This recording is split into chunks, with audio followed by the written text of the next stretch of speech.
வணக்கம். சிஸ்து இயல் 1ல் உரைநடை பார்க்க போகிறோம். வளர்த்தமிழ்ன்ற தலைப்பில் உலகில் 6000க்கும் மேற்பட்ட மொழிகள் உள்ளன. சில மொழிகள் மட்டுமே பேச்சு எழுத்து வடிவம் இரண்டும் பெற்றுள்ளன. அடுத்து யாமறிந்த மொழிகளிலே தமிழ் மொழி போல் இனிதாவது எங்கும் காணோன்னு பாரதியாரோட பாடல் வரி கொடுத்துருக்காங்க. அது தமிழ் மொழியோட இனிமையை பற்றி சொல்லியிருக்காங்க. அடுத்து என்று பிறந்தவள் என்று உணர முடியாத இயல்பினலாம் எங்கள் தாய் அப்படின்னு சொல்லிட்டு பாரதியார் தமிழ் மொழியோட தொன்மையை பற்றி சொல்லியிருக்காரு. இது தமிழ் மொழி பேசவும் படிக்கவும் எழுதவும் உகந்த மொழின்னு கொடுத்துருக்காங்க.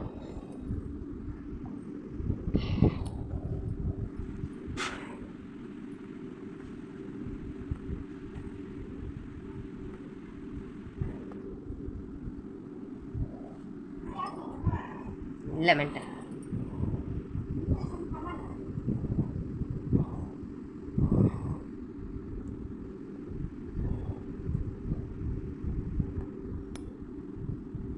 தமிழ் மொழியில் வளஞ்சொலி எழுத்துக்கள் அதிகம். வளஞ்சொலி எழுத்துக்கள் பார்த்திங்கன்னா அ, ஏ, ஔ, ந, ந. இடஞ்சொலி எழுத்துக்கள் ட, ய, ழ அப்படின்னு கொடுத்துருக்குறாங்க. அடுத்து எந்தெந்த சொற்கள் எந்தெந்த நூலில் இடம்பெற்றிருக்கு முதல்ல இடம்பெற்றுச்சு அப்படின்னு சொல்லிட்டு ஒரு 3 வேர்டு கொடுத்து அது எந்தெந்த நூலில் இடம்பெற்றிருக்குன்னு ஒரு பாக்ஸில் கொடுத்துருக்காங்க. அதை பார்க்கலாம் வாங்க. தமிழ் என்ற சொல் முதல்ல தொல்காப்பியத்தில் தான் இடம்பெற்றுச்சு. அதோட பாடல் வரிகள் பாருங்கள். தமிழன் கிளவியும் அதனோரற்றே அந்த வேர்டில் தான் முதல்ல தமிழ் என்ற சொல் இடம்பெற்றுச்சுன்னு கொடுத்துருவாங்க. அடுத்து தமிழ்நாடுன்ற வார்த்தை சிலப்பதிகாரத்தில் வஞ்சிகாண்டத்தில் தான் முதல்ல இடம்பெற்றுச்சு அப்படின்னு கொடுத்துருக்காங்க. அதோட பாடல் வரி பாருங்கள். இமிழ்கடல் வேலியை தமிழ்நாடு ஆக்கிய இது நீ கருதினே ஆயன். இதில் தமிழ்நாடுன்ற சொல் வந்திருக்கு. இதில் தான் முதல்ல தமிழ்நாடுன்ற சொல் வந்துச்சுன்னு சொல்லிட்டாங்க. அடுத்து தமிழன் என்ற சொல் அப்பர் தேவாரத்தில் இடம்பெற்றிருக்கு. அப்பர் தேவாரத்தில் தான் முதல்ல தமிழன்ற சொல்லி இடம்பெற்றுச்சுன்னு சொல்லியிருக்காங்க. ஆனால் அதோட பாடல் வரிகள் கொடுக்கல. அடுத்து பாருங்கள். பாகற்காயை எப்படி பிரிக்கணும்னு சொல்லி கொடுத்துருக்குறாங்க. பாகற்காய் பாகு கூட்டல் அல் கூட்டல் காய் பாகற்காய் அப்படின்னு கொடுத்துருக்காங்க. அக்ரிணை எப்படி பிரிக்கணும்னா அல் கூட்டல் திணை அக்ரிணை. அதாவது உயர்வு அல்லாத திணை என்பது இதோட பொருள். அக்ரிணை உயர்திணைன்னு இருக்கா. உயர்திணையை உயர்வாக உள்ளது சொல்லுவாங்க. உயர்வு அல்லாத திணை தான் அக்ரிணை. அதை தான் இங்கே கொடுத்துருக்காங்க. அடுத்து பூவோட 7 நிலைகள் என்னென்னு கொடுத்துருக்காங்க. அரும்பு, மொட்டு, முகை, மலர், அலர், வி, செம்மல். இது 7 பூக்களுடைய 7 நிலைகள். ஒரு ஸ்டேஜ் சொல்கிறது.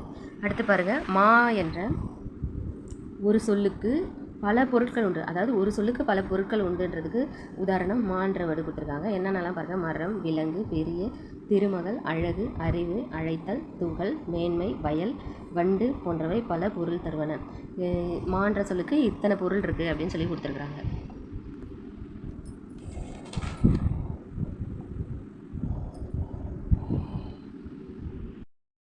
அடுத்து பாருங்கள். தமிழ் கவிதை வடிவங்கள். துளிப்பா, புதுக்கவிதை, கவிதை, செய்யுள் இது எல்லாமே தமிழோட கவிதை வடிவங்கள். இந்த துளிப்பா என்பது ஹைக்கூ கவிதையை துளிப்பான்னு சொல்லுவாங்க.